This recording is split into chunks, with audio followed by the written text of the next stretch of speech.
Olá, tudo bem? Seja bem-vindo à última análise da Gazeta do Povo. A oposição no Congresso interrompeu o recesso branco e anunciou hoje que o impeachment do ministro do STF, Alexandre de Moraes, passa a ser a pauta única do Senado nos próximos dias. Não haverá outro debate que não seja o impeachment de Alexandre de Moraes. A gota d'água foi a ordem do ministro Moraes de proibir Jair Bolsonaro de dar entrevistas que sejam veiculadas nas redes sociais. Em resposta, o tom adotado pela oposição foi de guerra declarada e de conclamação aos brasileiros para reagirem aos abusos do que chamaram de ditadura de toga no país. Para debater esse e outros temas de destaque de hoje, eu te convido a acompanhar a partir de agora a última análise que tem aqui no estúdio a presença do Deltan Dallagnol e do Guilherme Kilter. Tudo bem, Deltan? Grande Tosi, Gui, fala papai, como é que você tá aí? Bem? Espero que esteja bem aí. Pessoal, bom demais estar com vocês aqui mais uma vez. Hoje a pauta fervendo, hein, Tosi? Tá quente hoje. Tudo bem, Kilter? Tudo bem, Tosi, Deltan, o El Gato aí do outro lado. Vamos para mais um. Olá, Marcília, como é que você tá? Bem-vindo. O El Gato é um bom apelido, né? Você sabe que El Gato era um apelido de um goleiro do Palmeiras. O pai do El Gatito, Gatito Fernandes, que depois jogou no Botafogo. Era o Gato Fernandes, goleiro que jogava no Palmeiras, e jogava mais ou menos. Boa noite aí pra vocês. O Marcília é uma enciclopédia do futebol palmeirense, né? Palmeirense. Com esse detalhe. Olha, as tensões no cenário político brasileiro dispararam hoje em Brasília após novas medidas restritivas de Alexandre de Moraes contra o ex-presidente Jair Bolsonaro. O ministro do STF proibiu Bolsonaro de dar entrevistas que sejam transmitidas ou retransmitidas pelas redes sociais. Na prática, foi uma ordem para amordaçar e calar de vez o líder da oposição. Bolsonaro teve de cancelar de última hora uma entrevista já agendada para um jornal de Brasília e também não pôde falar com a imprensa ao final de uma reunião com deputados e senadores. A decisão de Moraes gerou revolta na oposição, que decidiu que o impeachment do ministro e a anistia aos manifestantes de 8 de janeiro serão as pautas únicas das duas casas, Câmara e Congresso, nos próximos dias. Nós vamos começar o nosso bate-papo mostrando a decisão de Moraes, que foi o estopim para o agravamento da crise. Veja aí o que diz o despacho dele. Nos autos da petição 14.129, em face da tentativa de obstrução à justiça, coação no curso do processo e atentado à soberania, determinei ao réu Jair Messias Bolsonaro, entre outras medidas cautelares, a proibição de utilização de redes sociais, diretamente ou por intermédio de terceiros. E aí segue. A medida cautelar de proibição de utilização de redes sociais, diretamente ou por intermédio de terceiros, imposta a Jair Messias Bolsonaro, inclui, obviamente, as transmissões, retransmissões ou veiculação de áudios, vídeos ou transcrições de entrevistas em qualquer das plataformas das redes sociais de terceiros, não podendo o investigado se valer desses meios para burlar a medida sob pena de imediata revogação e decretação da prisão, nos termos do artigo 312 do Código de Processo Penal. Ele fez essa decisão para esclarecer as coisas, mas parece que confundiu um pouco mais, né? Porque ao proibir a retransmissão, e aí, retransmissão, como assim, né? Você retransmitir é transmitir novamente algo que já foi ou transmitir algo de terceiros. Até a questão da semântica aí confundiu mais do que esclareceu Alexandre de Moraes, Deltan. Sim, Tosi, com essa decisão, Alexandre de Moraes simplesmente cortou, tirou de Bolsonaro o direito dele existir num reino que hoje faz parte da vida, que é o reino digital. Então ele não tem mais o direito de existir dentro de toda a esfera digital em que a gente conversa, se comunica, debate, fala, alcança as pessoas, presta contas, faz indagações, fiscaliza os políticos e ele simplesmente não tem mais o direito de existir. Foi decretada hoje a pena de morte digital de Bolsonaro. Não é mais simplesmente que ele não pode usar as redes sociais dele, ele não pode aparecer nas redes sociais, o nome dele não pode mais ser mencionado. Virou uma persona não grata, uma espécie de tabu, um nome bloqueado para as redes sociais. E, como você disse, é muito curioso, porque é uma censura seletiva. Pode aparecer nos meios de comunicação, mas não pode aparecer nas redes sociais. Então ele pode ir para a Globo dar uma entrevista, mas se a entrevista for veiculada da Globo for para as redes sociais, não.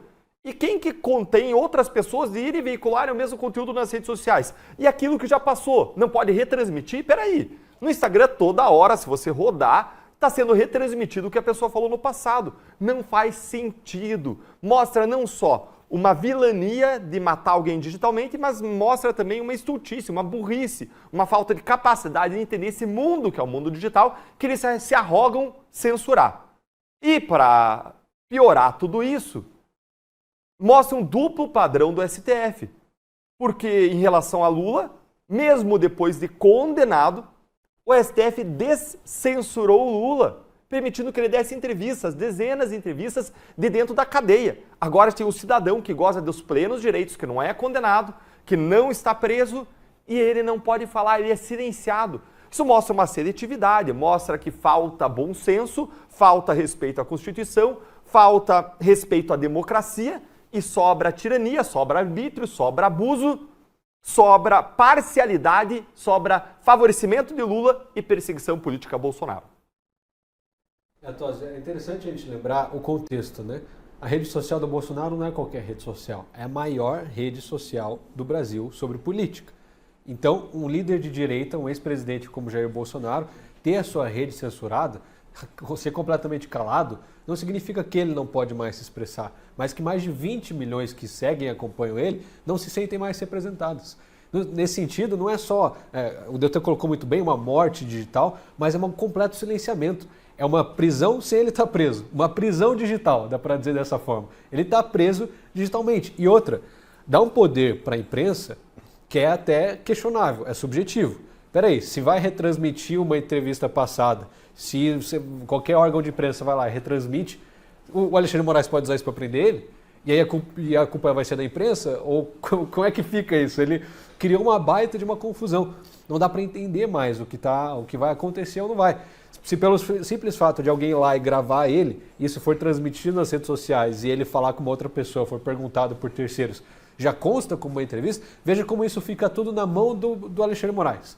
Se ele acorda com o pé esquerdo, ele pode falar, não, hoje ele foi entrevistado, porque ao sair do Congresso ele mostrou a tornozeleira e falou que estão fazendo isso com o ex-presidente, isso é uma entrevista, então esteja decretada a prisão. Ele criou uma nova lei, um novo artigo, como ele costumeiramente faz, né? Ele inventa um artigo no Código Penal, na Constituição, e tudo segue do jeito que ele prefere. Então, isso é interessante se levar em conta. Eu até sugeriria aí à família Bolsonaro colocasse uma faixa na frente da casa dele, sempre que ele quiser falar alguma coisa, escreve numa faixa e deixa na frente da casa, aí o pessoal tira a foto e não dá pra falar que foi ele que falou. Qualquer coisa foi a Michelle que colocou lá e tá tudo certo. Porque é o único jeito dele se comunicar. Fala, não, mas foi ele que colocou? Não foi, tá na casa, é uma faixa. Então, assim, é o único meio, a pessoa tem que inovar para pensar em como se comunicar, como expressar as coisas para a sociedade. É realmente uma censura nunca vista antes no Brasil, talvez. Marcílio, eu vi o Guilherme Kilter aqui incitando um crime, hein? Porque agora o Bolsonaro falar ainda que por meios indiretos burlando é crime, ele tá dando ideia e incitando. O que você acha? Conta aí pra gente. Incitação ao golpe de Estado. Eu acho que talvez atentado até à soberania. Bom, vocês falaram bem, né? A gente está diante de uma decisão. Veja, essa decisão do Moraes, né? Inclusive, é bom que se diga que ela vem de ofício, né? Ela foi uma decisão que ninguém motivou. Quer dizer, ele está esclarecendo a própria decisão, mas não existe isso. Não tem como o juiz, vou esclarecer minha decisão anterior. Então a decisão anterior não vale? Ou essa daí está ruim ainda? É sempre uma decisão provisória. Quando é que eu vou saber, então, se ele definiu por a própria decisão? De que maneira que eu vou ter certeza de que é para cumprir ou não aquilo? Porque pode ser que daqui 2 dias ele fale, peraí, ainda está ruim, deixa eu mexer de novo. Não é um livro que você vai mexendo até onde você quer, uma decisão é um ato público, e é um ato que exige um mínimo de segurança. Isso não pode ser, e aliás a jurisprudência, Deltan pode falar melhor que eu, mas a jurisprudência penal, ela aponta no sentido de que se você vai conceder ou se você vai dar uma ordem mais restritiva à liberdade de um réu, por exemplo, ele está cumprindo uma cautelar, ele está solto, etc., e ele vai ser preso, essa decisão tem de ser dada, antes de ser dada, tem de se ouvir as partes, ou tem de vir a pedido, no mínimo, do Ministério Público, ou da PGR, porque, enfim, você não pode de ofício prender uma pessoa, restringir a liberdade de uma pessoa sem uma explicação, sem ouvir alguém, sem o juiz entender melhor. O que está acontecendo, e foi exatamente o que ele fez. não tem absolutamente nada aqui a ser esclarecido e sim a ser implementado. Era clara, tinha uma frase dita pelo Moraes na decisão de sexta-feira que estava dizendo: está proibido de utilizar redes sociais. Eu já tinha dito que utilizar redes sociais era uma estratégia do Moraes, porque ele não mandou bloquear as redes sociais. É interessante que na sexta-feira se diga que ele não mandou bloquear redes sociais, porque ele sabia muito bem que se ele mandasse bloquear, a ordem ia para a plataforma, e talvez a plataforma, do jeito que ele manda as ordens serem cumpridas por sinal de fumaça, manda as ordens serem cumpridas por fax, manda as ordens serem cumpridas por pombo-correio, por e-mail e assim por diante, talvez eles não quisessem cumprir. Então ele mandou a ordem para o Bolsonaro. Bolsonaro é que não podia utilizar, inclusive de terceiros, redes de terceiros. Foi isso, redes sociais estava dito ali. Agora ele impede a transmissão ou retransmissão, que é, como vocês disseram, um termo absolutamente equívoco, porque retransmissão pode ser retransmissão de um para o outro ou do passado para o presente. Então, se é isso, nós aqui estamos inaugurando, a partir da cabeça brilhante do Moraes, uma novidade na doutrina, que é a censura retroativa. A gente tinha censura prévia, agora o Moraes inventou a censura retroativa, que é aquela que alcança o passado. Então tinha gente, a censura prévia você proibia a pessoa de se manifestar no futuro. Agora o Bolsonaro está impedido de se manifestar no passado. Então as entrevistas dele do passado não podem mais ser usadas, não podem mais ser divulgadas, senão o Bolsonaro vai preso, ou sei lá, talvez quem divulgar seja multado ou qualquer coisa do gênero. Vamos lembrar que o Felipe Martins foi multado porque ele saiu numa foto junto com o seu advogado. Lembram-se disso? Sem falar uma palavra, no perfil do advogado. Tomou 20 mil reais de multa. Então, o que impede o Moraes de multar um veículo de comunicação porque publicou isso, publicou aquilo, publicou um trecho de uma entrevista áudio ou imagem do Bolsonaro lá do passado? Então, talvez a gente esteja aqui inaugurando uma novidade, uma censura retroativa. Isso é de uma insegurança jurídica para todos nós que lidamos com a palavra. Para todos nós, não é só o Bolsonaro que está sendo amordaçado, somos nós todos que estamos sendo amordaçados, porque nós não sabemos como lidar com uma decisão dessa.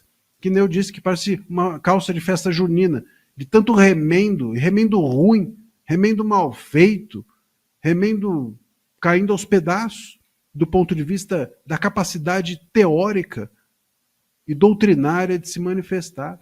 Então, o que quer dizer retransmissão? E outra, como vocês também disseram, vamos reforçar esse ponto. Então, vamos lá, ele pode dar uma entrevista para um canal, para um jornal escrito? Então ele pode dar uma entrevista aqui para a Gazeta do Povo, muito bem, a Gazeta vai lá e publica, mas se for para as redes sociais, aí a Gazeta é punida ou o Bolsonaro é preso? Quer dizer, então se alguém pegar uma entrevista do Bolsonaro e de sacanagem publicar nas redes sociais, ele vai ser preso? Então o inimigo dele, por exemplo, pode fazer isso. Publica no perfil o inimigo dele, uma entrevista antiga dele, ele pode ser preso. É isso? Quer dizer, não tem sentido, é uma decisão totalmente caótica, como todas as do Moraes, mas essa aí ele foi campeão. Essa ele ganhou o prêmio realmente ao concurso, como diziam antigamente, e repito, nos deixa a todos amordaçados, porque agora não é que o Bolsonaro não pode falar, é que nós não podemos falar do Bolsonaro. E além de deixar a todos nós amordaçados, ele nos deixa a todos numa imensa insegurança jurídica. O exercício das liberdades passa a ser hoje um risco. Porque, veja, quer dizer, como eu mencionei, amanhã vem outra decisão, amanhã vem não sei o quê. Quem garante que as decisões, por exemplo, dos outros réus também não são provisórias? Não podem, de repente, mudar de ofício, sem ninguém motivar, de uma hora para outra. Então, eu não sei mais quem entrevistar. Agora, um jornalista, antes de dar uma entrevista, vai ter que perguntar para o Moraes se ele pode ou não pode. Escuta, essa decisão que você, aqui, o fulano de tal, que você permitiu da entrevista, permitiu mesmo ou você ainda vai mudar? Tem alguma coisa aqui para você mexer? Quer dizer, é nesse lugar que nós estamos. Mas viu, Marcília, o Kilter levantou uma questão interessante ali, que essa imprecisão da linguagem pode ter sido proposital, né? Essa ambiguidade, porque ele fez uma nota para esclarecer e acabou deixando margem ali para ele interpretar da forma que ele bem entender. Não se pode, aí o Deltan sabe também, melhor do que qualquer um de nós, não se pode ter uma decisão judicial em que fica a critério subjetivo do juiz dizer o que é aquilo, né? Fica subentendido. Vocês, quem é bom entendedor, meia palavra basta. Não funciona assim no judiciário, né? Não é essa a lógica. Né? Pois não. Deixa eu só fazer um reparo. Eu parabenizo o Kilter, porque eu admiro muito pessoas que, diante de uma tolice, tentam enxergar alguma inteligência. Mas, às vezes, é só tolice. Vamos nos lembrar aqui que, por exemplo, eu mencionei o caso do Felipe Martins, e lembrem-se que tinha também uma ordem para o Felipe Martins, um pouco antes da audiência, que ficou aquela história, ele vai ou não vai na audiência, lembra-se disso? Ninguém sabia se ele ia ou não na própria, acho que era o julgamento, era o recebimento da denúncia, acho que era isso, e ele não estava podendo falar com a imprensa. E aí houve, então, uma manifestação, que era no sentido de o advogado fez uma petição dizendo, olha, isso não significa que ele não, por exemplo, se alguém filmá-lo, ele no julgamento, isso não vai estar infringindo nada, né? E simplesmente o Moraes não respondeu a esse pedido, deu basicamente disse, eu já decidi sobre isso, e ficou no ar. E aí, enfim, depois ele acabou sendo multado por sair numa foto junto com o advogado. Então, assim, a gente não sabe realmente se existe, se o Moraes joga com a imprecisão para que tudo fique, sempre ele possa fazer o que ele quiser, ou se realmente é uma falta de capacidade mesmo, técnica. Eu aposto que seja os dois, ora um, ora outro. Olha, eu acho que vocês estão sendo absolutamente injustos. Eu li um texto com uma alta fonte de autoridade, o presidente do STF, numa carta para o Donald Trump, dizendo com todas as letras que não existe censura no Brasil. Que aqui é garantida plenamente a liberdade de expressão. E vocês vêm com essa história aí de que tem censura, estão violando a liberdade de expressão alheia.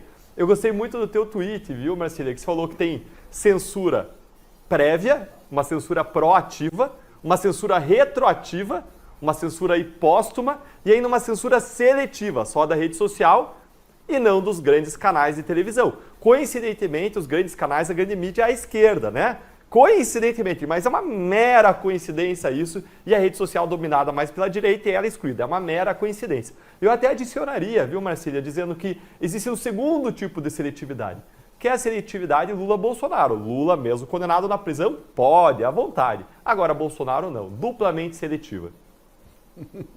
Então censura Vamos lembrar, prévia, né? Prévia, póstuma, retroativa.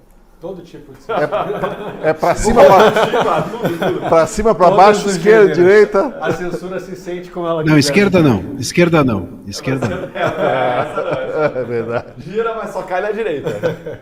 Ou na extrema. Para cima, para baixo, direita e direita. Para cima, para baixo, direita e extrema direita. É isso aí. Olha, a reação no Congresso, que em tese está em recesso, foi imediata. A oposição anunciou uma ofensiva contra o que classificou como ditadura da toga do STF. Bolsonaro deveria participar de entrevista coletiva hoje, mas foi aconselhado por advogados a não se manifestar após a ameaça de prisão de Moraes. Outros falaram por ele e o tom foi de indignação e de basta. A senadora Damares Alves disse que, a partir de agora, o Senado só terá uma pauta para discutir, justamente o impeachment de Moraes. Senhores, eu vou dividir a minha fala com o senador Magno Malta. Decidimos que a pauta do Senado será o impeachment do senhor ministro do Supremo Tribunal, Alexandre de Moraes. Será a pauta que a oposição vai trabalhar nos próximos dias. Foi por culpa dele que nós estamos sendo tarifados. Todas as decisões dele já estão comprovadas que violaram direitos humanos.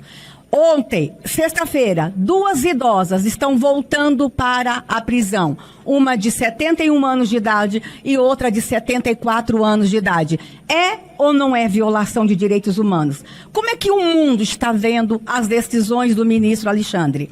Nós tivemos uma mãe, uma esposa, que teve o seu salário congelado. O marido foi condenado e ele congela o salário da esposa para que os filhos não tenham alimentos. Crianças com menos de 10 anos. É ou não é violação de direitos humanos? O Senado entende que as decisões do ministro Alexandre provocaram perplexidade em todo o mundo. O mundo inteiro está olhando, que está havendo uma violação de direitos humanos jamais visto na história do Brasil na última república. Então o Senado decide que a pauta única da oposição será a votação imediata do impeachment do ministro Alexandre de Moraes, para que assim possamos salvar a economia do Brasil e para que a nação possa ter aí um sossego nos próximos anos. Por quê? A culpa de tudo, com certeza, é Alexandre de Moraes e presidente Lula. Olha, o líder da oposição na Câmara, deputado Sóstenes Cavalcante, também falou, ele criticou Lula por antecipar as eleições de 2026 e abandonar o governo do país. Como deliberação, queremos dizer a vocês, dessas 2 horas de reunião que estivemos ali, nós estabelecemos, quando retornar o trabalho legislativo, nós temos como pauta legislativa o nosso item número 1, e não abriremos mão, na Câmara e nem no Senado, de pautarmos a anistia dos presos políticos do 8 de janeiro. Este é o item 1. Item 2. Vamos pedir que seja pautado a PEC 333, que muda o foro privilegiado para que esta perseguição do Supremo Tribunal Federal pare de uma vez por todas. Temos mais de 60 parlamentares respondendo processos no Supremo Tribunal Federal, além dos esdrúxulos, conhecidos inquéritos do fim do mundo que nunca terminam, que estão todos eles centralizados na mão de um único ministro do STF, e o nome dele é Alexandre de Moraes. Tá aí, o Alexandre de Moraes chamou o foco para si, teve todo o foco para ele hoje no Congresso. A oposição, em pleno recesso, né, reuniu mais de 50 deputados, 2 senadores, para fazer essa mobilização e prometeram trabalhar nos próximos dias por essas pautas. Quais as pautas? Eles citaram ali, prioritárias. No Senado vai ser justamente o impeachment de Moraes e na Câmara a anistia de 8 de janeiro. O problema é que o Mota e o Alcolumbre estão longe essa altura do campeonato, né? Mas a pressão é grande porque, para pensar, dia 1º de agosto falta quanto tempo? Dia 21 hoje, 10 dias. Daqui a 10 dias vem o tsunami. O Mota e o Alcolumbre estão curtindo o recesso. O recado foi duro, o tom foi elevado, mas o momento chamava esse tipo de ação. O Alexandre pediu contato, o contato veio, né, Tosi? Agora a Câmara, pelo menos a oposição, volta suas armas, volta o seu foco, volta a sua mira para ele, e sinceramente acho que já era tempo, assim, já passou do tempo. A gente sempre ouve o Girão dizendo que precisava pautar o impeachment do ministro, mesmo sem ter os votos, porque é importante fazer essa oposição e tudo mais. E de fato agora a gente vê isso acontecendo. Agora, sobre o Mota e o Alcolumbre, não é surpresa para ninguém que eles não se posicionariam nesse sentido.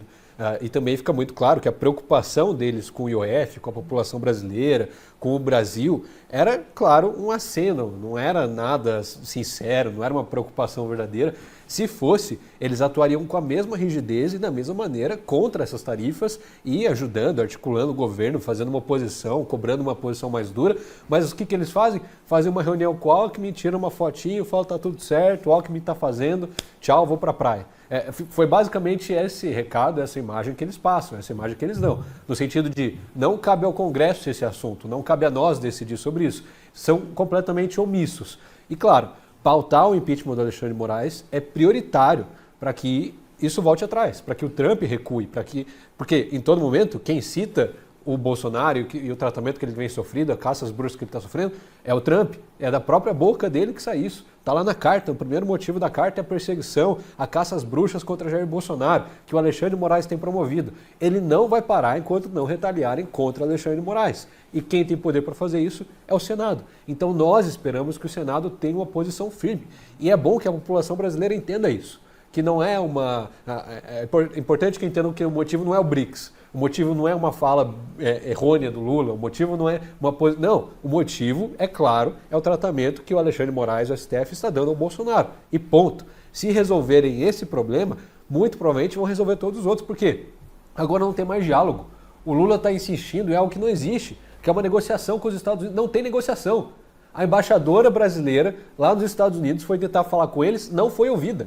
Ela não foi recebida. A CNN apurou e falou, olha, ela recebeu um it's too late, tá tarde demais. Você chegou muito tarde, você estava de férias, ela estava de férias. A embaixadora do Brasil estava de férias depois que o Trump aplicou uma tarifa de 50% e só voltou depois que os ministros da STF tiveram seus vistos cassados. Ou seja, essa ideia de que está acontecendo uma negociação, de que vai converter via diplomacia com Alckmin, com Itamaraty, é errada, é mentira, não existe, não vai acontecer. Se acreditarem nessa ideia e continuarem emplacando esse discurso, vai chegar dia 1º e quem vai pagar o pato, quem vai pagar a conta é o brasileiro, é o empresário, que vai ter que dar mais férias coletivas, que vai ter que demitir gente, a indústria que contrata 600, 700 pessoas, que vai ter que pagar a conta. Ou seja, nós precisamos de um posicionamento urgente, principalmente do Mota e do Alcolumbre. Eles estão certíssimos em pedir esse posicionamento, porque nós sabemos que tanto o Alexandre de Moraes vai continuar dobrando a aposta e o Lula vai continuar errando, vai continuar falando besteira. Nenhum dos dois vai ajudar o Brasil a ir para frente. Nós precisamos de um Congresso forte nesse momento e é importantíssimo que o Mota e o Alcolumbre sejam pressionados para isso.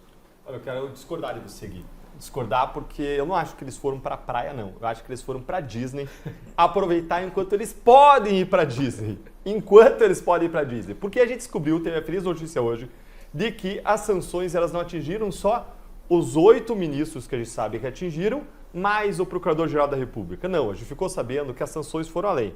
Atingiram o Fábio Schor, Andrei Rodrigues, atingiram Ricardo Lewandowski e atingiram, presta atenção, Rodrigo Pacheco. Rodrigo Pacheco, pela omissão do Senado Federal diante dos abusos do Supremo Tribunal Federal. E as sanções iam além.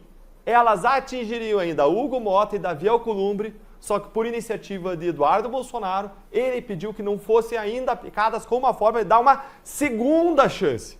Então eles estão, eu acho, não indo para a praia, eles estão indo para a Disney enquanto é tempo, enquanto eles têm acesso à Disney para levar lá seus filhos, suas filhas, se divertir, dar um abraço no Mickey, porque daqui a pouco isso pode não ser possível mais do modo como as coisas vão. E eu quero discordar no segundo ponto também com você. De você. Vamos concordar no primeiro, eles foram para Miami Beach. Pronto. Pô, fazer compras, levar dólares, que a gente sabe onde que eles levam esses dólares. E eu quero fazer a segunda discordância.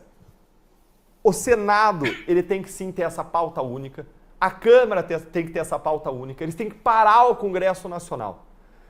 E até hoje, eles já podiam ter parado, mas não pararam. Como assim parar o Congresso? Então, mas eles não têm maioria. Mas é possível parar o Congresso mesmo sem ter maioria.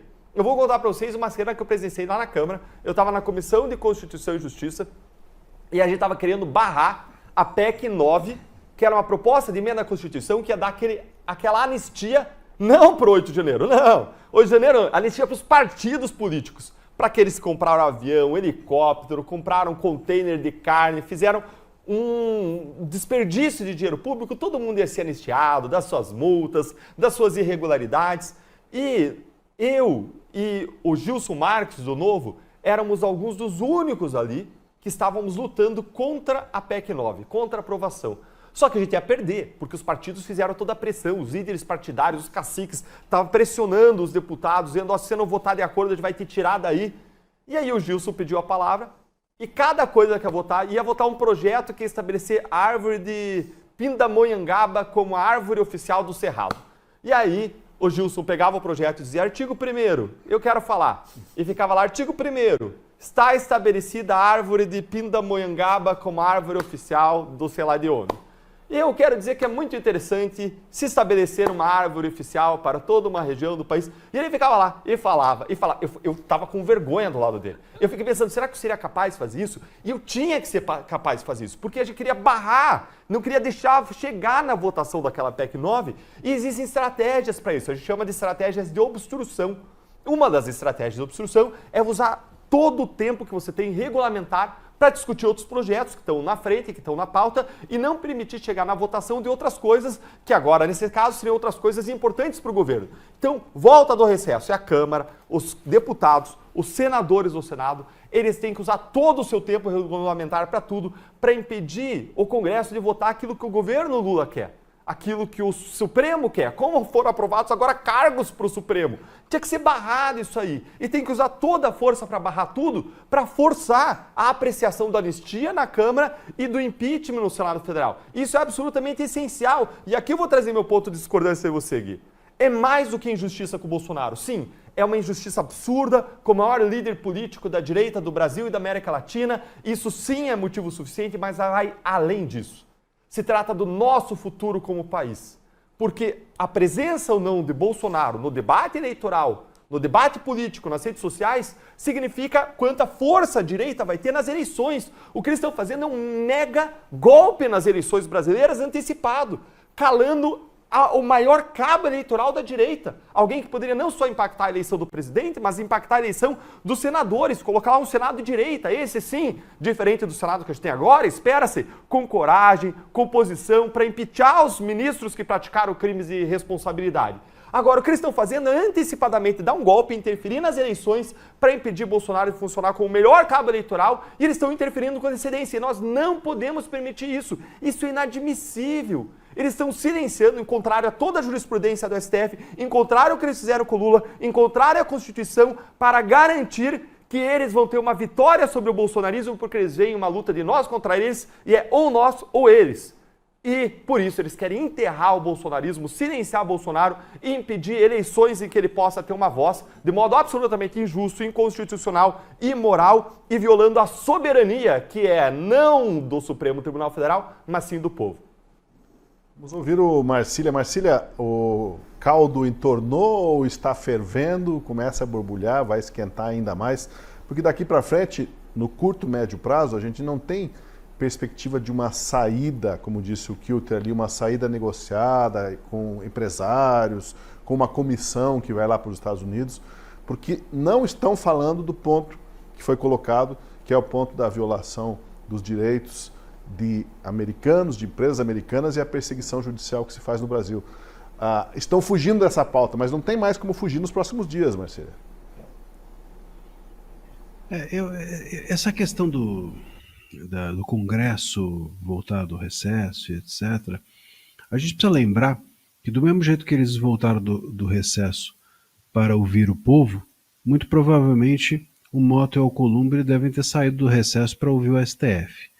Né? É bem possível que cada um com seus interesses. Né? Então, esse para mim que é o ponto. Eu acho que, assim, eu não sei, eu não vejo como pensar em impeachment do Moraes sem ter o impeachment dos presidentes das casas legislativas. Eu creio que essa é a questão. Né?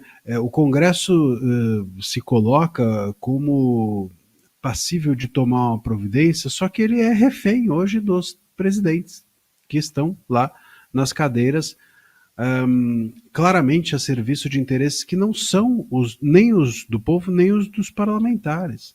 Né? Claramente isso está na mesa. Basta aí a gente ver. Semana passada estava aquela cena ridícula do Alckmin dando as mãos para os presidentes das casas legislativas, o Lula também, né? Tinha lá falando bravatas e etc. E você acha que isso mudou? Você acha que eles vão largar esse osso só porque os parlamentares estão fazendo alguma pressão? Quem tem mais força? Se você estivesse num cabo de guerra, quem tem mais força? Os deputados, senadores da oposição que estão agora falando aos microfones e dizendo que terão essa pauta única, ou o STF, aliado ao governo, que tem e tem muito poder, tem todo o poder. Tem todo o poder. Então, infelizmente, eu acho bonito, claro, que a oposição se reúna, acho bonito que o parlamento faça isso e se coloque dessa forma, mas pensando do ponto de vista prático mesmo, isso me parece, sabe aquela coisa de, eu me lembro, já que você falou de futebol, eu vou aqui me recordar de uma vez o Palmeiras, nos idos dos anos 90, pra você ver como eu sou velho, o Palmeiras foi a Porto Alegre e perdeu do Grêmio, obviamente roubado, né? Um jogo esquisito, mas enfim, roubado no bom sentido. Mas perdeu o jogo de 5-0 na Copa do Brasil. E depois a torcida foi aqui pro campo e tal, e vamos lá, e etc. Mas qual era a chance da gente ganhar no jogo de volta se você perdeu de ida de 5-0? Então me parece um pouco isso. A oposição, vamos lá e tal, mas eles perderam de 5-0. O jogo de volta agora é muito difícil, sobretudo nessa legislatura. Então, eu acho que a oposição tem que fazer isso, o Congresso tem que fazer isso, mas assim, pensando, friamente, não vejo que o Congresso tenha força para confrontar-se com os presidentes das casas legislativas, que é o primeiro adversário do Congresso, tanto Mota quanto Alcolumbre, e depois, vencidos esses obstáculos, confrontar-se com os demais poderes a ponto de pautar a anistia e o impeachment, que são realmente as pautas que me parecem ser, obviamente, a da vontade do povo, mas não é da vontade de todo o povo. A gente vê aí nas redes, tem gente batendo palma. Eu estive agora num debate, agora há pouco, a minha oponente, muito gentilmente e tal, cordialmente, mas estava ali defendendo a decisão do Moraes, dizendo que ela é justa. Então, assim, não dá pra gente, um advogado, então, assim, não dá pra gente dizer que tá todo mundo vendo, né? A gente está vendo, mas não está todo mundo vendo.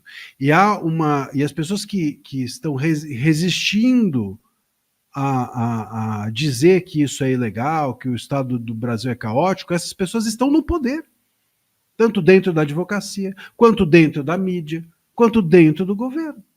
Então, para confrontar-se com todas as pessoas, o Congresso teria que vencer os presidentes das casas legislativas, se colocar em fogo cruzado num ano pré-eleitoral com a mídia, você entendeu? Com a grande mídia, com a grande imprensa, e fazer isso se tornar uma pauta palatável a ponto de não ter medo de reações e retaliações de ninguém e fazer valer a anistia e o impeachment. A chance, assim, do ponto de vista humano, eu me empolgo, mas do ponto de vista, analisando aqui friamente, tirando a emoção, acho muito difícil. Mas o que resta de alternativa daí é essa fervura toda aumentar, chegarem as sanções, e nós estamos aqui com o presidente, vamos estar com o presidente fazendo bravatas, e não só o presidente Lula, com o presidente provavelmente do Senado e da Câmara, dizendo aqui não, aqui quem manda são os brasileiros, e o nosso empresariado, a nossa economia sangrando. Será que o roteiro está pré-definido dos próximos capítulos assim mesmo, se não houver alguma forma de ruptura ou de enfrentamento mais forte, como disse o Marcília, que ele não acredita muito, né, Marcília, por causa de quem está lá na presidência do Senado e da Câmara, nós vamos ficar cozinhando aí como aquele sapo que foi colocado na panela com água fria e está esquentando, está quase fervendo, e a gente está ali, né, o Lula está deitado de costas ali, falando, não, aqui é Brasil, é o sapo de costas. Ele foi chamado de sapo lá atrás, por isso eu tenho essa liberdade de lembrar o que o Brizola falou, né? Tem que cuidar aqui. Gilmar Mendes? Tá chegando os ministros? Tá chegando, eu achei investigação sobre crime. Acho que não é só você que tem que ser investigado. Não, aqui vai todo mundo pra cadeia. Uma referência histórica, né? Ao que o Brizola chamou um dia lá, o Lula. Olha só, eu tava olhando aquele caso que apareceu do Andy Byron, aquele CEO da Astronomer, que foi pego pela câmera do beijo no show do Coldplay. Vocês viram essa história? Todo mundo viu essa história, né? E aí eu fui pesquisar o que o Lula faria se ele fosse a esposa do Andy Byron. se o Lula fosse a esposa da Annie Barron, vendo ali o marido traindo na frente da câmera, sabe como é que ele ia resolver? Ela ia resolver o problema? Ela, ele, Lula, se ele fosse a esposa? Chamou o Macron. Ela ia quebrar a TV. Pronto, quebrou a TV e resolveu o problema. Quebra a TV, ninguém mais viu, não tá ali. Ou quebra aquela câmera do beijo, o que você acha, Marcelo? E resolveu o problema. Afinal de contas, e como que eu provo isso? Eu provo mostrando que Lula está querendo resolver o problema dos abusos do STF, os problemas do anti-americanismo dele, simplesmente quebrando a TV, fazendo de conta que o problema não existe, fazendo mais provocação contra o Trump, ignorando a realidade, ignorando os problemas reais e atacando perfumaria, atacando a superfície, quando o problema é muito mais profundo. O que o Lula está fazendo é basicamente fazer algo cosmético para dizer que ele está fazendo alguma coisa e depois tentar jogar a culpa nos bolsonaros. Depois trabalhar com narrativa, quando quem vai se ferrar são os brasileiros. Ele está dizendo ainda que ele vai escalar o conflito, que se vier a sanção, ele vai escalar a tarifa, se a tarifa for aplicada a partir do dia 1º, que ele vai escalar, que ele está estudando medidas retaliatórias. Vai cancelar vistos, talvez.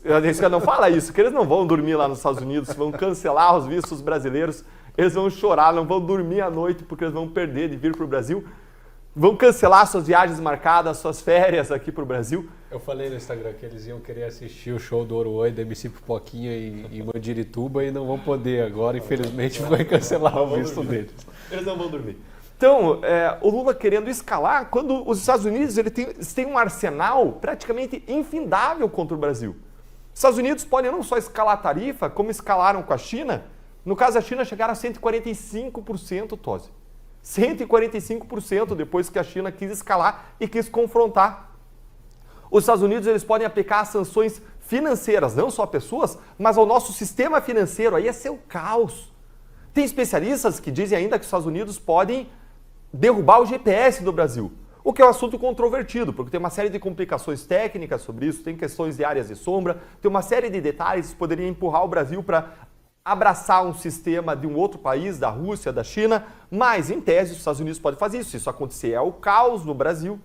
Os Estados Unidos podem impor sanções militares ao Brasil, pode impedir qualquer intercâmbio tecnológico, venda de equipamento militar, quando eles são a nação mais evoluída, mais à frente no mundo, na estratégia de guerra e no equipamento, na indústria bélica. Então os Estados Unidos têm um arsenal ilimitado de opções contra o Brasil. Mas Lula está lá, provocando, fingindo que não é com ele e olha que coisa incoerente. Ele delega para o Alckmin a missão de resolver o problema. Aí o Alckmin faz as reuniões, vai com um tom mais baixo, só que aí ele delega para o Alckmin a solução, mas ele torna impossível para o Alckmin alcançar uma solução na medida em que ele segue provocando, Alexandre de Moraes segue provocando, escalando o conflito, dizendo que não vai deixar barato. É impossível uma solução nessa condição. E o que o Gui lembrou é inacreditável. No meio do maior conflito, maior tensão diplomática entre Brasil e Estados Unidos, a embaixadora do governo Lula em férias. Isso resume muito bem a incompetência desse governo. Tosi, tem um jeito só de resolver isso daí, que é o sapo pulando do caldeirão e indo falar com o Trump. É a única forma. Veja, o que os outros líderes mundiais fizeram? Pegaram mala e cuia, falaram, sayonara, tchau, vou lá sentar com o Trump, conversar com ele, negociar. O primeiro-ministro da Índia fez isso, a presidente da Itália fez isso. Assim, todos os líderes mundiais fizeram isso. O Milei está fazendo isso. Vem para cá, vai para lá. Mas tal. É que o tom de hostilidade já adotado pelo Lula quase torna isso impraticável no momento, né? O Trump talvez nem concedesse uma entrevista ao Lula nessa altura. Teria que ser construída uma solução diplomática bem costurada, senão ele ia tomar uma ensaboada do tipo que o Não, mas não Zelensky é uma entrevista. tomou. Não. Uma entrevista, digo, uma conversa. Sim. Porque o que o Trump quer é que o Lula coloque o rabo entre as pernas e vá perguntar para ele o que ele quer. Falar, amigo Trump, o que você quer de mim? Como que a gente pode reverter essa situação? Vamos conversar, vamos trocar ideia, não consigo abrir mão disso, consigo disso. É assim que se faz uma negociação. Mas nem isso ele está aberto. É óbvio que o Trump não vai atender o Alckmin. É óbvio que não vai atender o Mauro Vieira, quem que for do Itamaraty, no Ministério das Relações Exteriores, não vai. tem que ser o presidente. O presidente responde a presidente. Isso é a regra básica da diplomacia. O presidente, o homem mais poderoso do mundo, só vai falar com o presidente de outro país, não vai falar com qualquer pessoa abaixo. É assim, não tem nem discussão em relação a isso. Enquanto ele deixar o Alckmin liderando isso, enquanto ele deixar o Ministério das Relações Exteriores, ele vai continuar tomando porta na cara, porque a equipe falando com a equipe, o Trump já deu ordem. Não é para a equipe falar, não vai receber, não vamos atender, não vamos ouvir. O que ele quer? Ô, amigo Trump e tal, veja bem, isso aí, companheiro. É isso que ele quer ouvir, entendeu? E aí negocia o que dá para fazer. Mas enquanto o Lula não cair em si e falar, oxe, peraí, acho que se eu continuar escalando, se eu continuar comprando briga, não vai dar certo. Eu preciso rever as minhas atitudes, a coisa não vai para frente. Para quem acha que o Guilherme é só um rostinho bonito, que o Nicolas Ferreira chamou de Bruce Wayne, o Bruce Wayne que é Batman à noite e de dia é Bruce Wayne. Conta aí nos comentários aí, pessoal, se vocês acham que ele tem rostinho de Bruce Wayne, assim, rostinho galã. Conta aí pra gente. Vigilante na cidade. Vigilante noturno. Mas para além disso, ele é internacionalista. Então, desse negócio de relações internacionais, diálogo, o que isso era dar, ele é sempre minha fonte de consulta para eu aprender. Bacana, Gui. O Marcília tem lá um outro apelido pro Kiltrem, Marcília. Neto. Não, só, o Bruce Wayne é o Batman ou o Robin? Não lembro. Que falta de cultura.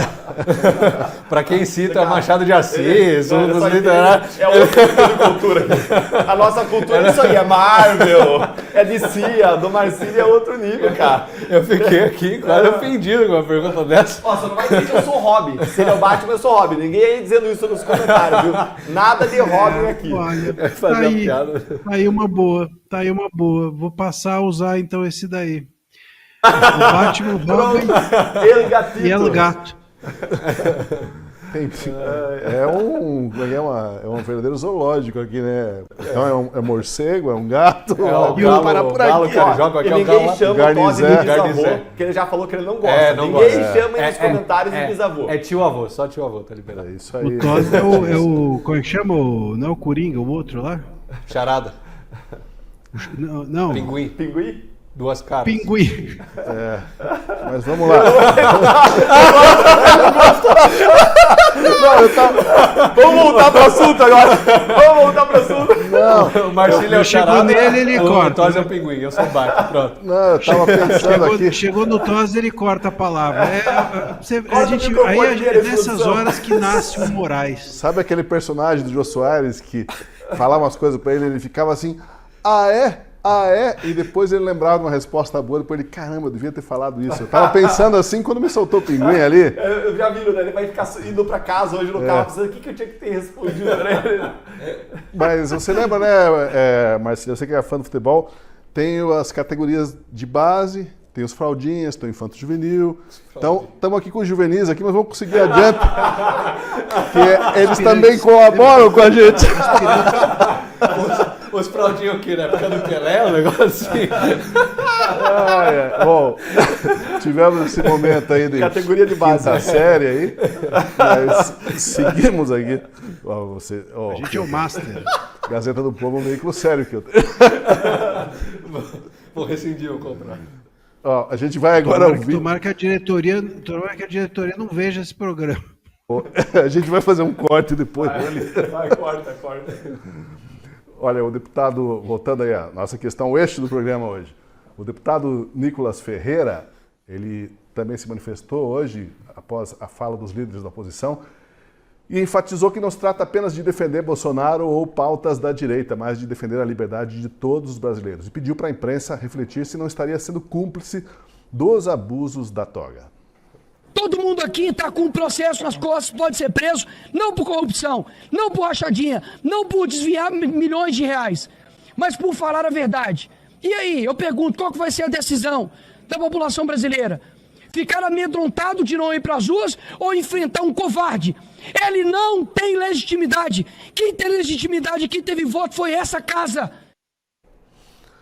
O Nicolas Ferreira também falou sobre a proibição que o Alexandre de Moraes baixou contra Bolsonaro de dar entrevistas. Vamos acompanhar. Suzana Richthofen, Champinha, Marcola, Fernandinho Beiramar e Lula. Qual que é a semelhança entre eles? Todos puderam dar entrevista na cadeia, presos, criminosos. Enquanto isso, nós temos aqui ao lado o presidente Bolsonaro, que deveria estar aqui, mas não está por uma medida tomada pelo ministro Alexandre de Moraes. Que tipo de liberdade nós estamos construindo para o nosso presente e para o nosso futuro.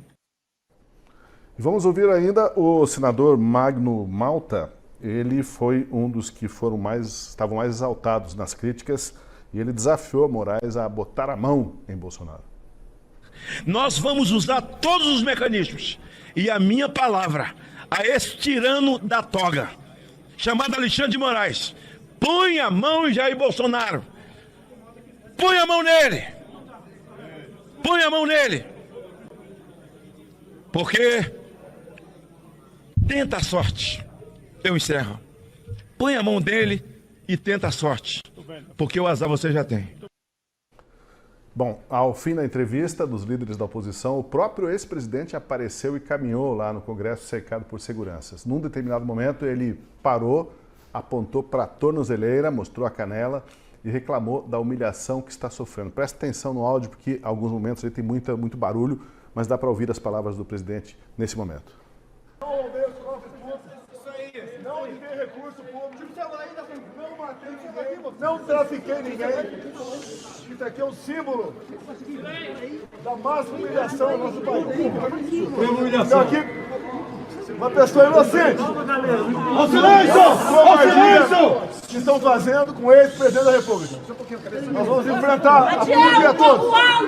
O que vale para mim é a lei de Deus. Amém. Ok? Essa tornozeleira é a libertação do Brasil. Ouça, presidente. Tivemos vários depoimentos, né? Dá para voltar e comentar alguns aspectos do que foi mostrado ali, mas não tem como já de cara falar sobre esse desabafo de novo do Bolsonaro.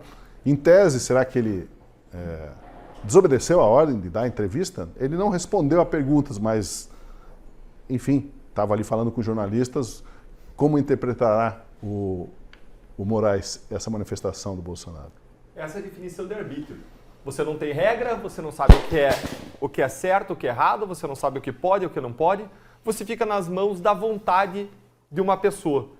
Você não tem limite, né? E aí fica nas mãos dessa pessoa interpretar de acordo com a circunstância. Se hoje não for conveniente para o Moraes decretar a prisão do Bolsonaro, ele vai dizer, não, o Bolsonaro estava aqui dentro da regra porque ele foi ali e ele falou, mas ele não sabia se tinha alguém transmitindo para a rede social e ele não respondeu a nenhuma pergunta. Mas se ele quer prender o Bolsonaro hoje, eu não acredito que seja o que ele queira hoje, ele precisa de um fato muito forte para não gerar uma revolta popular, então ele não vai fazer isso agora, ele vai esperar a condenação preferencialmente, o trânsito em julgado, ele vai matando o Bolsonaro aos poucos, ele vai sufocando, vai tirando a visibilidade do Bolsonaro para ele lá na frente chegar no objetivo dele. Então, se ele quisesse, ele poderia prender, só que eu não acredito que é o que ele quer nesse momento. Alexandre de Moraes está agindo de forma estratégica. Eu achei muito interessante, Tosi, que uma jornalista, Andresa Matais, ela, no meio dessa confusão toda do dia de hoje, ela conversou com ministros do STF e um dos ministros do STF olhou para ela, se tiver o vídeo aí até para passar, eu ia pedir para passar, Tosi. Vamos passar? Sim. Esse vídeo é muito forte, pessoal. Presta atenção nesse vídeo, ele diz muito sobre o Brasil. Está separado ali, tá ok? Ok, já vamos então mostrar esse vídeo. E há sim uma dúvida por parte dos ministros com quem eu conversei, de que a decisão do Alexandre de Moraes não deixa muito claro, embora não restrinja a possibilidade dele dar entrevista, da utilização de uma rede social diretamente para se veicular essa entrevista. Então, um dos ministros me disse o seguinte, que a decisão do Alexandre de Moraes é para silenciar o ex-presidente Jair Bolsonaro. Então, nesse caso, a cautela do Bolsonaro e da sua equipe de advogados estaria ali correta. Então, vejam aqui o que um ministro disse, não é o que eu estou dizendo, não é a interpretação minha, do Marcília, do Guilherme, do Tosi, não. É o que um ministro disse, do STF, disse para a jornalista. O que eles querem com essa decisão é silenciar Bolsonaro. É silenciar, é acabar com a voz dele. Não é responder a uma situação com uma cautelar, uma situação perigosa. Aliás, essa medida de censura dele não está nem justificada, nem fundamentada na decisão de sexta. Nem fundamentada está. Hoje também não está fundamentada. Qual é a razão pela qual é necessário cercear a voz dele nas redes sociais? E aí, quando você não tem um objetivo jurídico, uma razão jurídica que fundamenta, a razão só pode ser política. E aí vem um ministro de dentro do STF dizer claramente qual é o objetivo. É simplesmente silenciar Bolsonaro.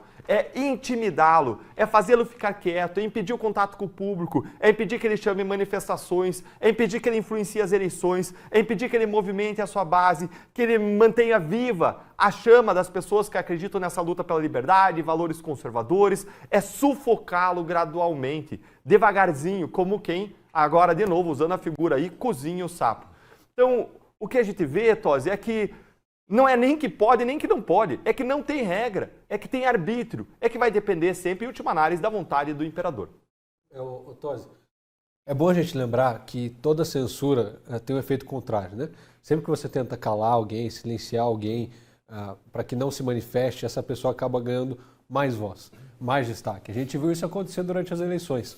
Tentaram dar uma facada no Bolsonaro, tentaram matar ele de fato. O que aconteceu? Ele só saiu mais fortalecido, ele só ganhou capital político, mais pessoas passaram a conhecer ele. Porque as pessoas perguntam, peraí, por que estão tentando matar esse cara? O que ele tem de diferente? E aí, mais pessoas passam a conhecê-lo, entender a sua causa, os seus motivos e, claro, por que não, acreditar nele, votar nele, etc. Então, o Alexandre de Moraes tenta fazer algo que, na verdade, era feito contrário. Se ele quer silenciar o Bolsonaro, não seria esse o caminho. Porque você claramente está dando uma causa para ele lutar.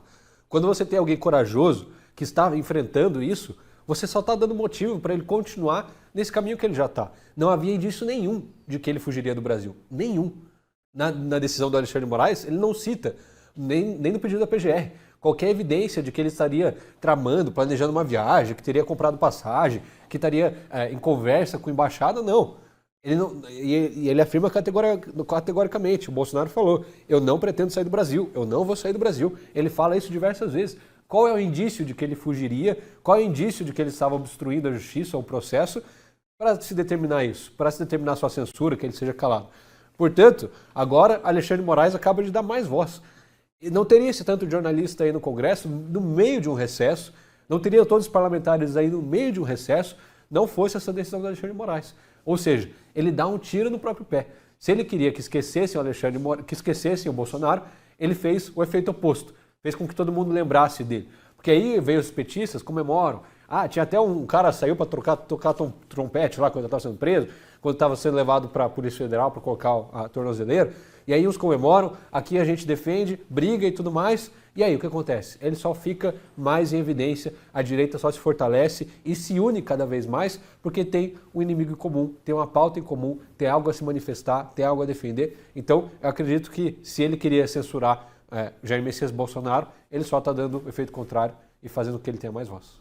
Curioso é esse momento em que há essa ordem do Moraes, Marcília, porque está já correndo o processo contra Bolsonaro, já foram ouvidas e colhidas todas as provas, no que ele poderia obstruir para ter essa medida de exceção, né? E mesmo, como disse ali o Nicolas Ferreira, outras pessoas condenadas, pessoas presas, davam entrevista até pouco tempo atrás. Inclusive uma entrevista famosa. Aí vamos passar um trechinho? Vamos lá? Eu quero sair daqui com 100% da minha inocência. Não diga assim, vamos tirar o coitadinho que ele está velho. Não estou velho. Vamos tirar o coitadinho porque vamos deixar ele em casa. Em casa vamos deixar ele, fica um velho lá em casa, pode até tomar um esquisinho dele, mas ele não vai receber gente controlada, não vai poder dar entrevista. Vamos colocar uma tornozeleira nele. Não sou pombo. Coloque nele essa tornozeleira. Então eu só saio daqui. Eu sei que é duro para minhas pessoas, eu dizer isso para minhas netas, para meus filhos, mas só saio daqui com 100% de inocência. E maior prazer seria sair daqui e o Moro entrar no meu lugar. Ele e o Dallagnol. Em que circunstância foi dada essa entrevista mesmo? Vamos lembrar? Né? Estava preso, estava atrás das grades, condenado e falou. Né? E agora alguém que está sob investigação não pode falar. Isso deve, pelo menos, colocar alguma dúvida, algum questionamento, eu penso, nos colegas jornalistas que cobrem os eventos no dia a dia. Não é possível que as pessoas entendam assim, não. A melhor coisa é realmente trancar o camarada numa masmorra, proibir ele de falar com o filho, proibir ele de dar telefonema. Quem sabe, quiçá, ele vê o advogado de vez em quando, mas como é que é? O recado foi, eles querem silenciar. O ministro falou que a ordem é silenciar o Bolsonaro, Marcília. E isso está normalizado praticamente. Deixa eu emendar aqui. Marcília, você viu ali o ataque às instituições no final ali do discurso do Lula?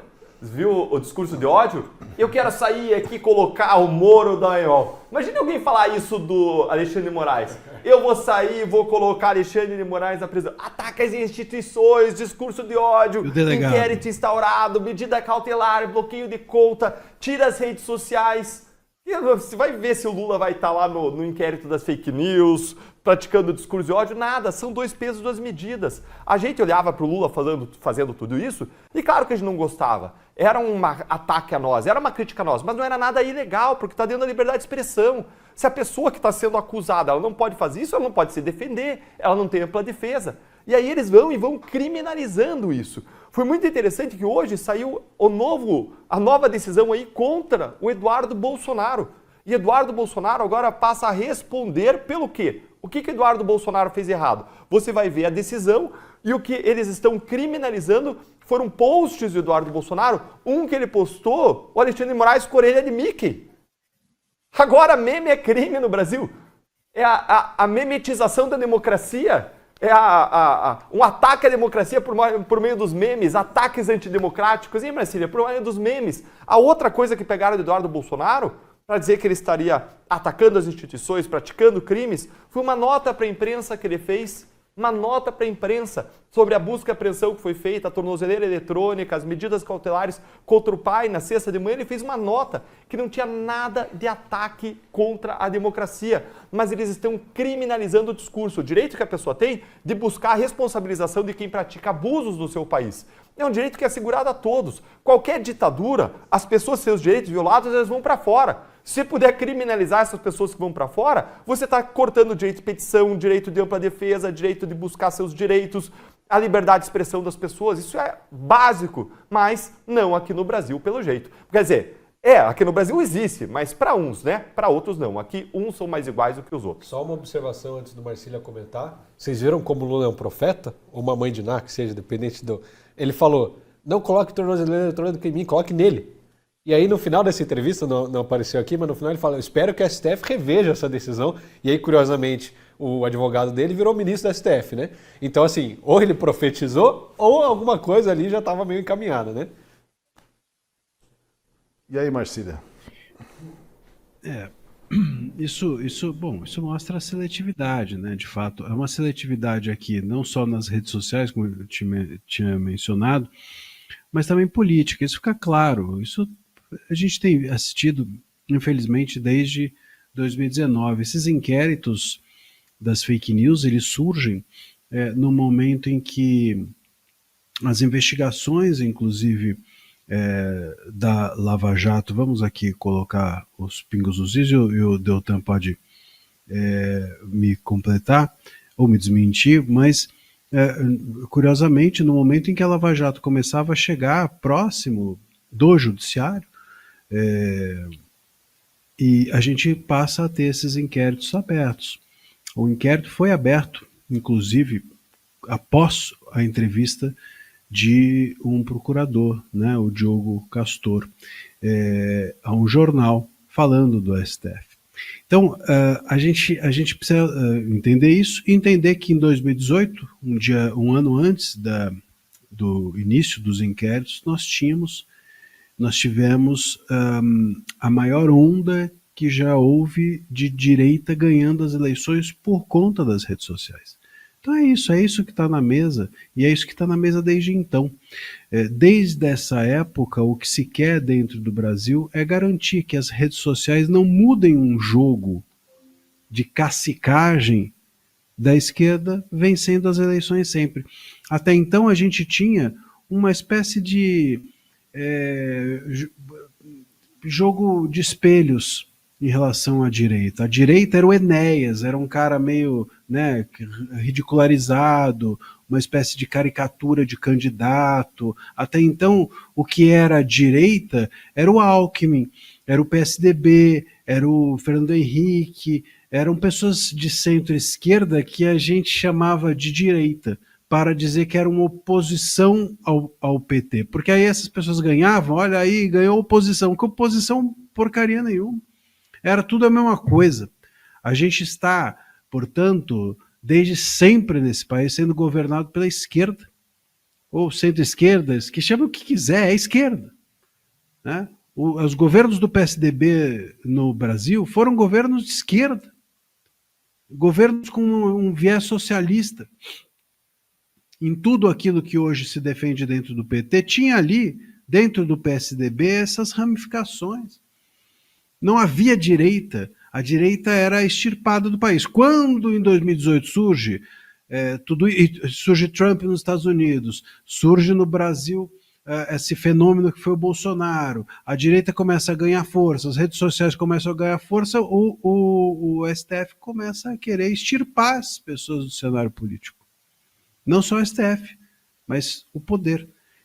Então é disso que se trata. Essa seletividade é porque o judiciário, a partir do STF, passou a ser não mais um instrumento de justiça, mas um instrumento de alcance político, um instrumento para se fazer política. E é um instrumento muito potente, óbvio, né? Quando você tem a possibilidade de fazer política com um martelo na mão, mas não para fazer justiça, para dar na cabeça de quem é o seu adversário, bom, é um instrumento, o direito, o judiciário passa a ser um instrumento muito, muito poderoso.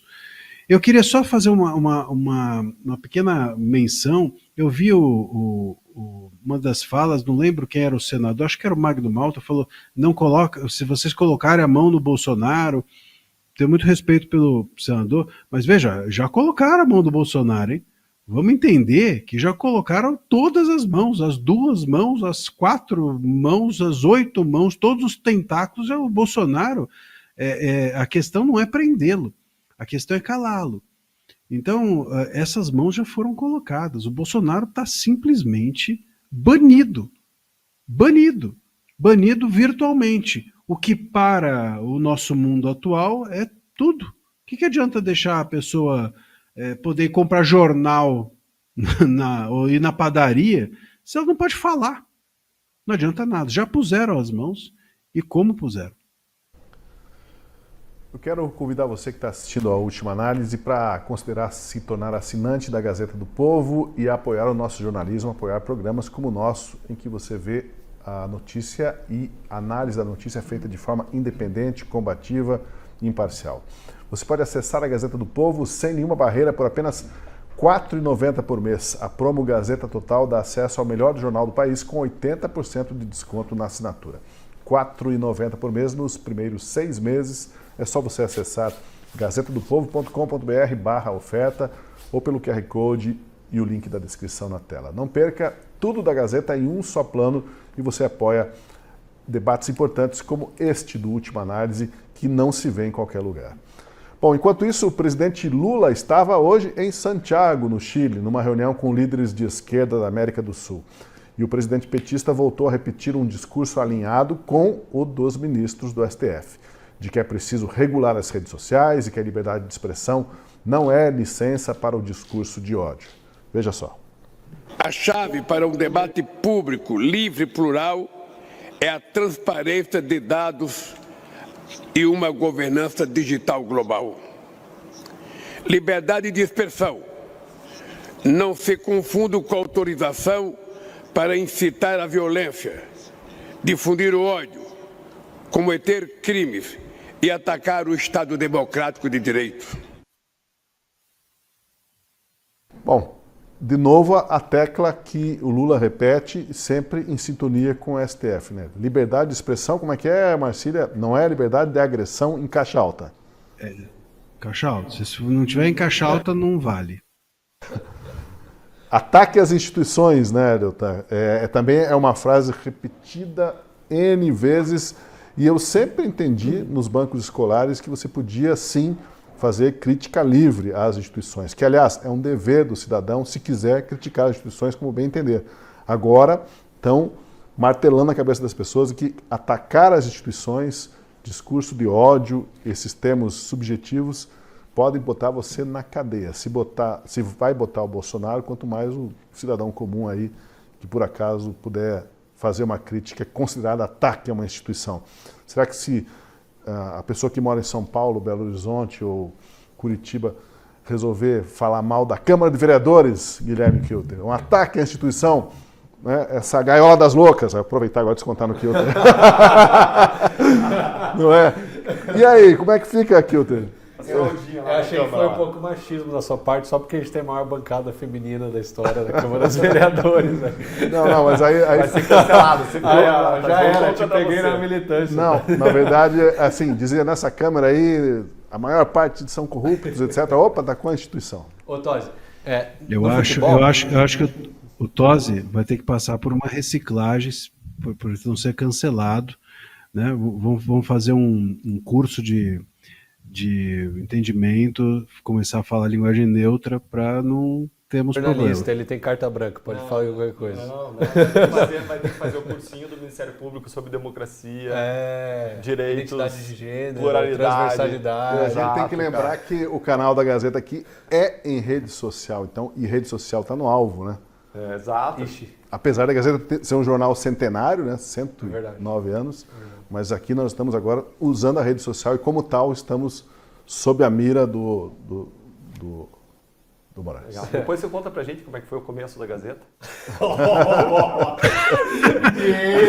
Deus! Acabou! E a gente é fraldinha. Né? Claro. Desculpa, isso aí é carisma. Esse é um ataque às instituições. Deixa eu ficar quieto que eu tô atacando as instituições aqui. Não fui eu. Mas Silvia vai contar pra gente também depois.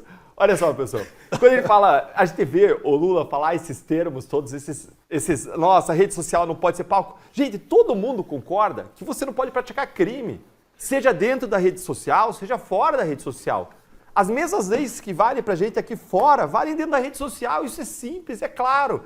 Mas não se trata de praticar crime, se trata deles emplacarem a narrativa deles. Se trata deles conseguirem a versão deles, se trata deles calarem discursos críticos. E aí eles vêm com esse linguajar. Aí eles vêm falar de ataque às instituições. E aí eles vão considerar ataque à instituição, porque não tem essa definição criminosa de ataque à instituição, aquilo que desagrada a eles. Eles vão falar de discurso de ódio. Discurso de ódio não tem uma definição clara no nosso direito. Tem algumas definições internacionais e todas elas estão vinculadas a você atacar uma pessoa por causa de uma característica de grupo. Por exemplo, se eu atacar o Tosi por causa da idade dele, vamos supor, eu posso cair aí no etarismo, é um discurso de ódio. Se eu atacar, se eu atacar alguém por causa de uma característica de grupo, você está praticando aí sim um discurso de ódio. Então, agora o que eles usam? Eles usam o discurso de ódio como se fosse xingamento em rede social. Xingamento não é discurso de ódio, não é a fórmula de discurso de ódio internacionalmente falada, mas que não tem uma definição clara no nosso direito. E eles ficam usando esses termos vagos para eles calarem quem eles querem. Por que eles atacam a rede social? Eles atacam a rede social porque onde as pessoas são livres, é onde você tem protagonismo livre das pessoas, onde você tem hoje um domínio da direita nas redes sociais, diferentemente da grande mídia, que eles controlam mediante investimento de recursos, não aqui na Gazeta, aqui não tem um real de dinheiro público, aqui todo mundo é sustentado pela sua assinatura, toda a Gazeta é sustentada pela sua contribuição, mas lá eles conseguem controlar, além do fato de que mais de 80% dos jornalistas, pelas estatísticas, são de esquerda, então lá está tudo certo, lá pode até o Bolsonaro dar entrevista. Ô Tosi, no futebol é muito comum a gente ter trios de ataque famosos, né? Na minha época, pelo menos, era o MSN, o Messi, Neymar e o Suárez. Tinha o BBC, que era o Benzema, o Bale, o Cristiano Ronaldo. Talvez em outras épocas aí tinham outros, né? Tipo na minha época, tipo hoje. Tipo atualmente, tipo 5 anos atrás. Messi, assim. Minha época. Tipo, uns 5 anos atrás, assim. E aí tava faltando, né? A gente tinha o trio de ataque do STF, eram as instituições e a democracia. Agora veio a soberania. E agora a gente tem um trio de ataque completo. Então são as instituições, a democracia e a soberania. É o trio de ataque que, se você atacar, você vai entrar no inquérito na mira do STF, com certeza. Eles usam esses termos, essas palavras, porque dá para distorcer fácil o significado, é subjetivo. Pode pegar lá o golpe de Estado, a violação do Estado Democrático de Direito, e aí isso se torna subjetivo. E aí eles fazem um ativismo judicial forte em cima dessas palavras. E quando, então, o Eduardo Bolsonaro, vai lá para os Estados Unidos e pede para o Trump, pede para o governo americano intervir aqui, fazer alguma coisa em relação ao STF, fazer alguma coisa em relação ao governo brasileiro, eles já enquadram nesse regimento, já enquadram nesse trio de ataque, está atacando a soberania, está atacando as instituições, está atacando a democracia. E aí eles usam isso para enquadrar o Eduardo Bolsonaro, para enquadrar qualquer um que eles entendam que está indo com um discurso contrário a eles, mesmo que esteja completamente dentro da lei, dentro da Constituição, dentro da sua liberdade de expressão. Que esse sim é um termo que eles esqueceram completamente, né? Vale lembrar, eu sempre lembro aqui, eu acho que é bom que o povo às vezes esquece, aquela reunião que o Flávio Dino teve com os diretores e presidentes das Big Techs, quando ele era ministro da Justiça, e ele falou com essas palavras: acabou o tempo da liberdade de expressão como valor absoluto no Brasil. Ponto. Se vocês não obedecerem, a gente vai ser obrigado a, né, tomar outras medidas, etc. Aí eu não lembro a quantidade da frase. E depois esse cara virou ministro da STF. E está lá, agora está julgando esses casos. Ou seja, de fato, acabou a liberdade de expressão no Brasil. E não é só porque agora o Eduardo Bolsonaro, o Jair Bolsonaro estão sendo perseguidos, só porque aconteceu 8 de janeiro e a gente tem presos políticos, não. É porque eles constantemente interpretam a lei de uma forma que é conveniente para eles, fazendo assim com que esse trio de ataque seja enquadrado em qualquer um que queira ali expressar o seu protesto. Né? Deixa eu fazer um merchan. A Gazeta do Povo publicou hoje, eu devo republicar amanhã até no meu Insta, de tão bom que ficou, um post que é um carrossel que você gira e ela mostra os ditadores do mundo que invocaram o discurso de proteção da democracia. E você vai lá ver o Maduro, aqueles de sempre, ditadores, invocando que é preciso proteger a democracia para esmagar o povo.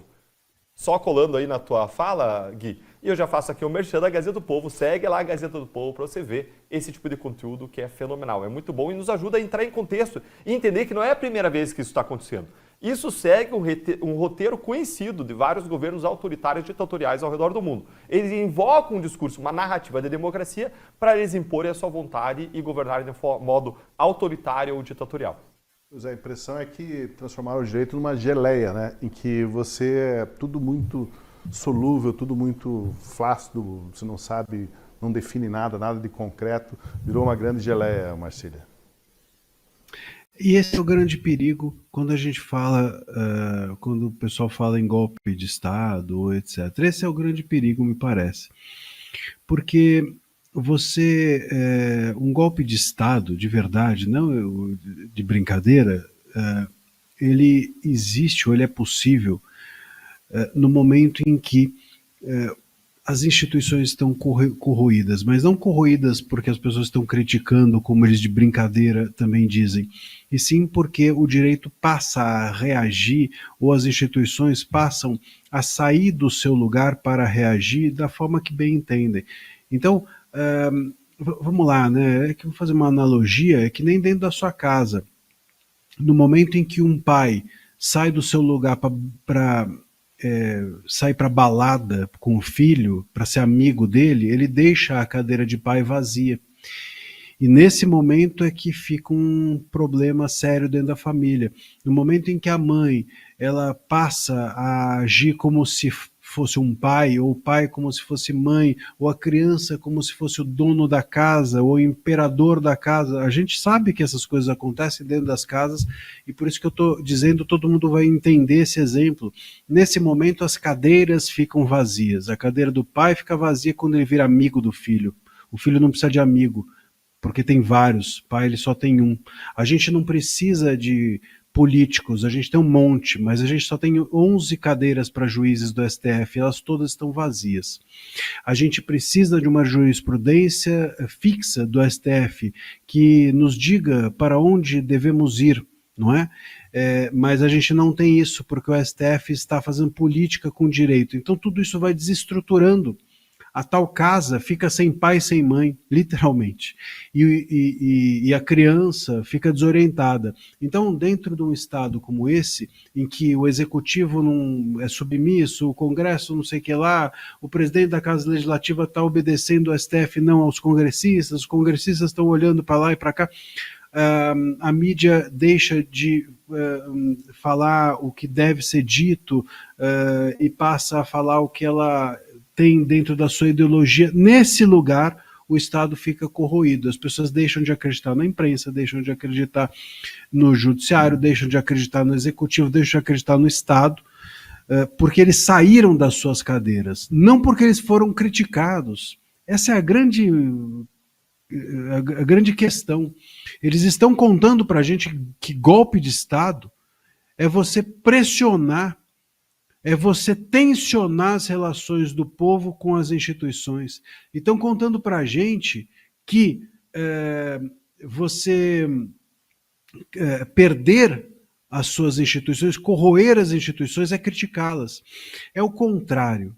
É no momento em que as autoridades saem da sua cadeira e vão fazer outra coisa, no momento em que elas tensionam-se de volta com o povo, elas reagem às críticas com a mesma ferocidade que as críticas são feitas, porque o Estado ele precisa ter tranquilidade, ele tem a força, ele tem o monopólio da força para ter tranquilidade. Um juiz, não é à toa que se chama jurisprudência, ele precisa ser prudente. Então, se as autoridades reagem com fúria, com fígado, com raiva, com vingança, nesse lugar o Estado corrói-se e deixa um espaço Travou um pouco por conta das nossas autoridades. Deu uma travada ali, já recebemos o teu... desculpa, vamos lá. Travou. Você tá parado? Tá paradinho não? Tá ok? Não, tá conosco? Ok. Desculpa ele. Nós estamos, por conta das nossas autoridades, corroendo as estruturas do Estado. E eu temo, a minha grande questão é a seguinte: hoje nós não temos no cenário alguém que possa tomar o poder.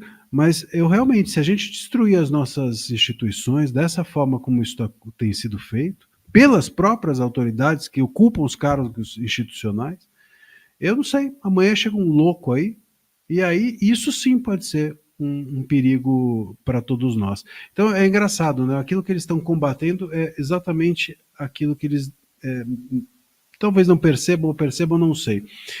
Eu receio muito mesmo que essas autoridades todas que estão fazendo esse combate megalomaníaco ao bolsonarismo, e é isso, aquilo, em algum momento todas as nossas instituições em frangalhos, alguém chega e fala, bom, então agora sou eu.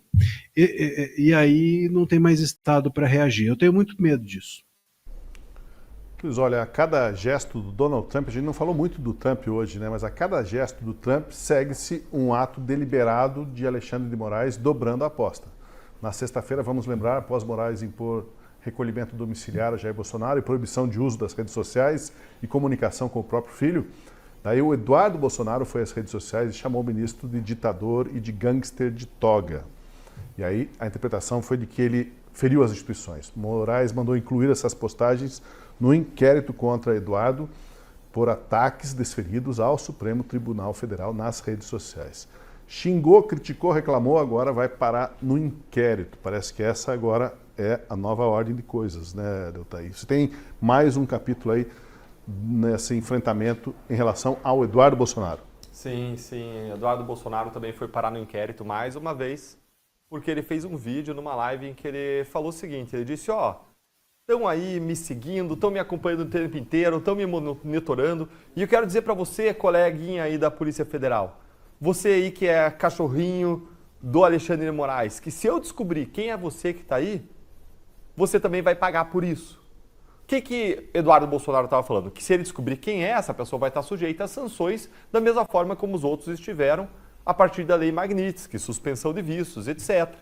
E aí o Andrei Rodrigues, o delegado-geral da Polícia Federal do Lula, deu uma declaração dizendo que ele ia inserir isso num inquérito para ser investigado como um ato de intimidação contra a Polícia Federal.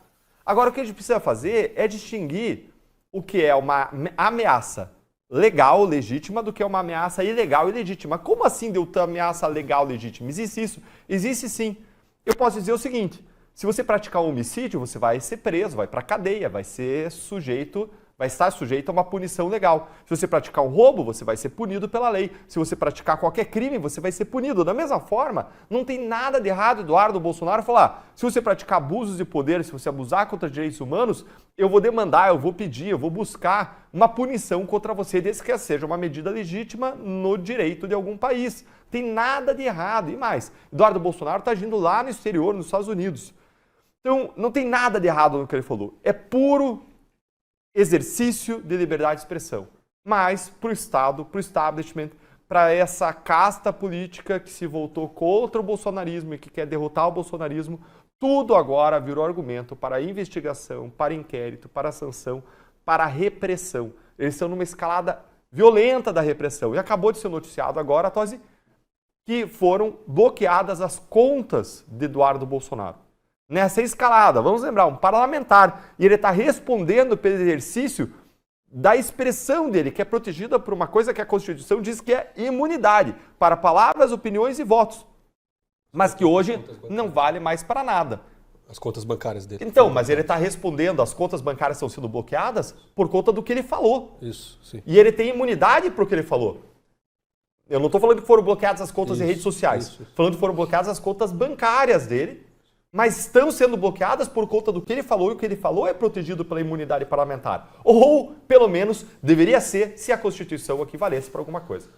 Sobre esse assunto da Polícia Federal, vale sempre a gente lembrar de qual Polícia Federal a gente está falando, né?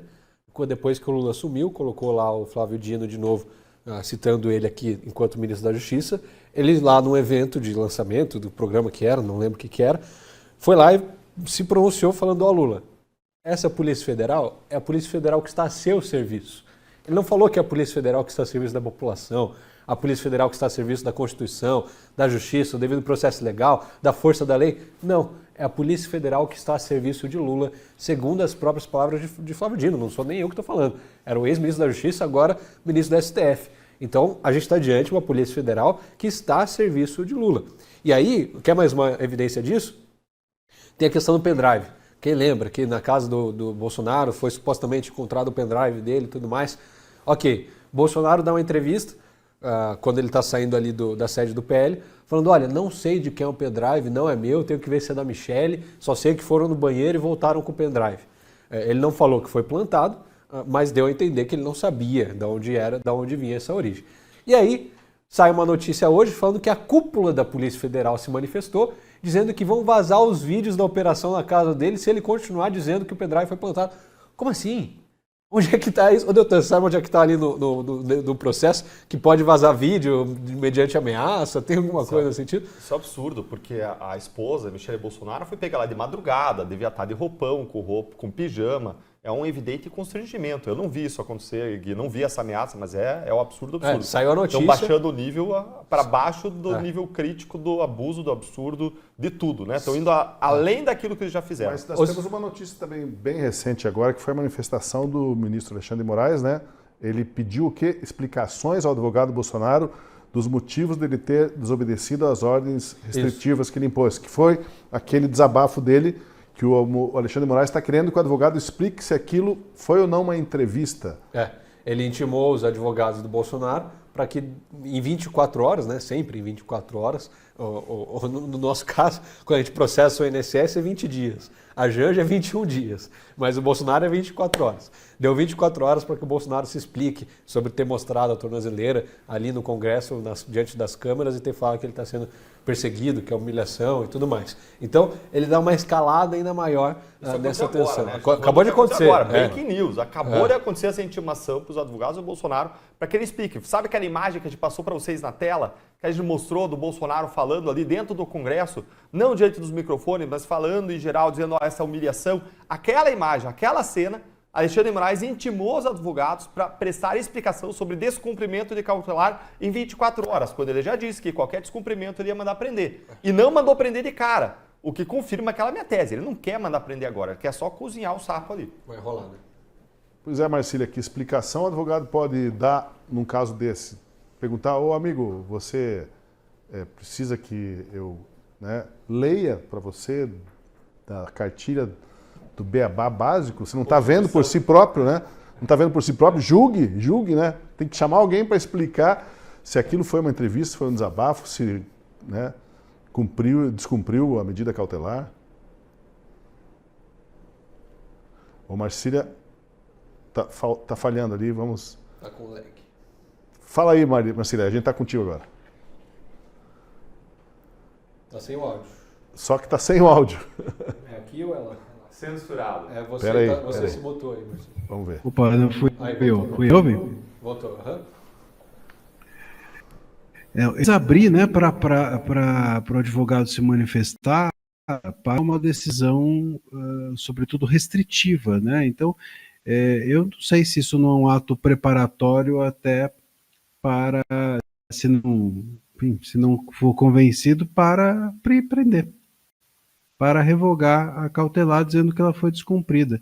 Ele precisa abrir para a parte para não dizerem que ele tomou essa medida sem ouvir as duas partes. Eu receio que isso possa ser uma cama preparatória para uma medida restritiva, alegando descumprimento de cautelar. Aí eu vou voltar na sua fala, que eu fui muito generoso, falando que poderia ser uma inteligência, quando na verdade era uma incompetência, né? Às vezes não foi também algo nesse sentido aí, de que pode ter sido um erro. A gente não sabe, né? Eu espero que não seja isso, porque isso realmente, aí o Moraes vai incendiar o Brasil, e isso não é bom para ninguém. Como a gente diz, sempre que existe uma escalada, o Moraes ele quer ser quem fala mais alto, né? Então, nesse momento, hoje a oposição falou alto, falou grosso. Ele, se for nessa toada, ele vai querer falar mais grosso, e aí o país, de novo, que nós todos pagamos por isso, com país inflamado e sem saber o que fazer diante do tsunami que vem aí, que são as sanções do presidente Donald Trump. Assim, então, eu sei que a gente está quase encerrando, mas eu queria só dizer uma coisa para você que está nos escutando. Alguém pode entrar aqui no nosso programa e dizer, eles estão falando isso aí porque isso aí é contra a direita, se fosse contra a esquerda eles iam falar o contrário. Não é verdade. Vamos voltar lá na história do Lula. Eu vivi aquela história do Lula. Eles representavam a nós contra os procuradores, contra o juiz, pedindo punição contra nós toda hora no Conselho Nacional do Ministério Público, na Corregedoria do Ministério Público. Eles iam dar entrevista, falavam que a gente estava praticando crimes, que eles iam nos responsabilizar. Se nós encarássemos tudo isso como ameaças às instituições, ataques às instituições, ações de intimidação, a gente ia ter instaurado inquérito contra Lula, contra todos os deputados do PT, a gente ia ter passado por cima da imunidade parlamentar dos parlamentares, só que não foi feito nada disso. Por quê? Porque se a gente fizesse, seria ilegal, seria inconstitucional. Não é que a gente entende assim quando é com o Bolsonaro, quando é com a direita e quando é com a esquerda a gente entenderia diferente. Não. A regra vale para todo mundo. Liberdade de expressão para todo mundo, imunidade parlamentar em relação aos deputados, senadores, seja qual for a fala, seja para a esquerda, seja para a direita. O problema é que o STF não. O STF está seletivo. Quando a esquerda é uma coisa, quando a direita é outra coisa. Então aqui você vai encontrar coerência. Essas pessoas que você está vendo aqui defendendo isso, são pessoas que vão defender a quem for. São pessoas que vão estar conversando e defendendo os mesmos valores, os mesmos princípios de forma coerente. Agora o que a gente vê, o problema é o que a gente vê no STF, que aí é o contrário. É uma incoerência, é um dois pesos e duas medidas. Pois bem, cenas do próximo capítulo, né? Cada dia tem novidade, cada dia a coisa fica um pouco mais encrespada, infelizmente, em relação ao que vem por aí para desatar o nó aí da crise com os Estados Unidos. Mas, como a gente vê e discutiu hoje, o Alckmin vai resolver tudo, Kilter? Não vai, né? Não vai. Essa semana vamos precisar de um plantão da última análise aí, porque vai ser movimentado. É isso. Muito obrigado pela companhia de vocês. Obrigado, Marcília, mais uma vez. Obrigado, Dallagnol. Obrigado, Kilter. Especialmente obrigado a você que esteve com a gente. E agora eu vou separar os próximos minutos para colocar eles de joelho no milho ali por causa das piadas que fizeram hoje, tá bom? Fique com a gente no Última Análise, sempre de segunda a quinta-feira, às 7 da noite, e a reprise no dia seguinte. Até o nosso próximo encontro.